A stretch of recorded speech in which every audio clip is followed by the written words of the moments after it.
Aujourd'hui, je vous propose de prendre le temps de comprendre ce que sont réellement les ETF, pourquoi ils ont pris une place aussi importante dans l'investissement moderne, et surtout comment ils peuvent être utilisés intelligemment, sans idées reçues ni automatisme. Avant de commencer, un rappel important, ce contenu est strictement informatif.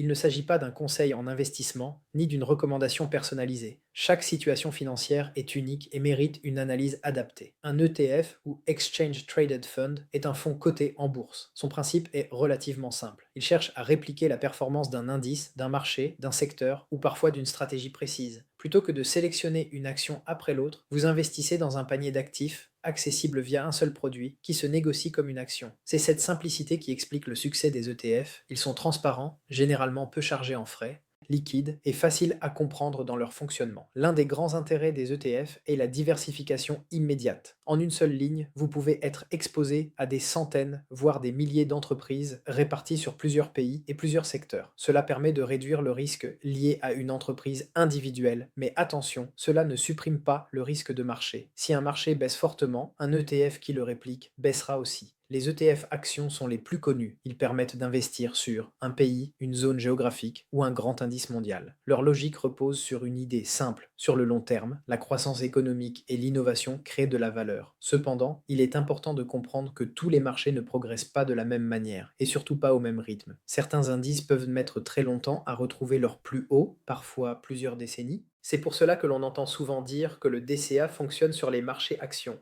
mais pas sur n'importe lesquels. Les ETF actions sont donc puissants, mais ils nécessitent une vraie réflexion sur la zone géographique, la structure économique sous-jacente et l'horizon d'investissement. Investir régulièrement sur un marché structurellement fragile peut conduire à moyenner une sous-performance et non à la corriger. On trouve ensuite les ETF obligataires. Une obligation, c'est tout simplement un prêt. Vous prêtez de l'argent à un État ou à une entreprise, et en échange, vous recevez des intérêts. Les ETF obligataires permettent d'investir dans un grand nombre d'obligations, avec une meilleure diversification que l'achat direct. Parmi eux, les ETF obligataires à haut rendement, souvent appelés high yield, occupent une place particulière. Ils investissent dans des obligations plus risquées, mais qui offrent en contrepartie des rendements plus élevés. Ces ETF sont souvent utilisés pour générer des revenus, compléter une allocation action ou amortir certaines phases de marché. En revanche, ils sont sensibles aux cycles économiques. En période de ralentissement ou de crise, leur valeur peut baisser et leur volatilité peut augmenter. Un autre sujet, souvent mal compris, concerne l'or et l'argent. Traditionnellement, ces actifs sont considérés comme des valeurs de protection, mais ils ne génèrent pas de revenus. Pourtant, certains ETF utilisent des stratégies spécifiques, comme les covered calls, qui permettent de distribuer des revenus réguliers. L'objectif n'est pas de battre les marchés actions,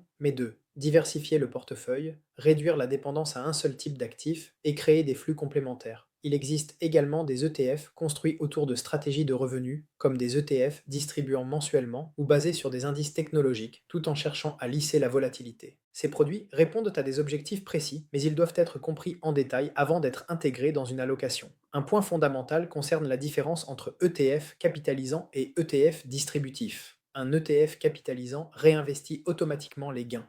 Il est souvent utilisé dans une logique de croissance à long terme, notamment pour la constitution d'un capital.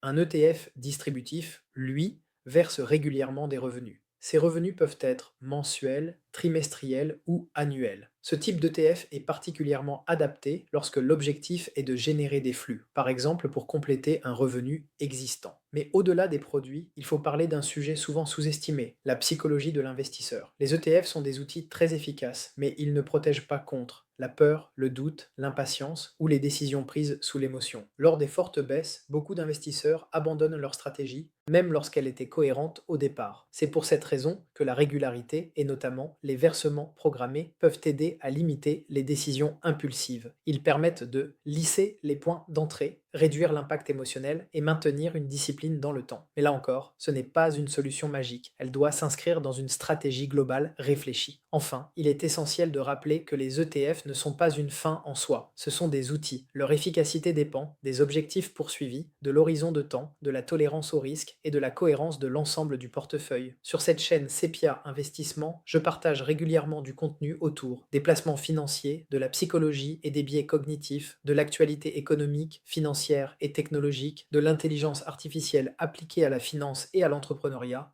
et de l'accompagnement personnalisé pour celles et ceux qui le souhaitent. Si ce type de contenu vous est utile, pensez à vous abonner, à activer la cloche et à laisser un like pour soutenir la chaîne. Merci de m'avoir suivi et à très bientôt pour la suite sur Sepia Investissement.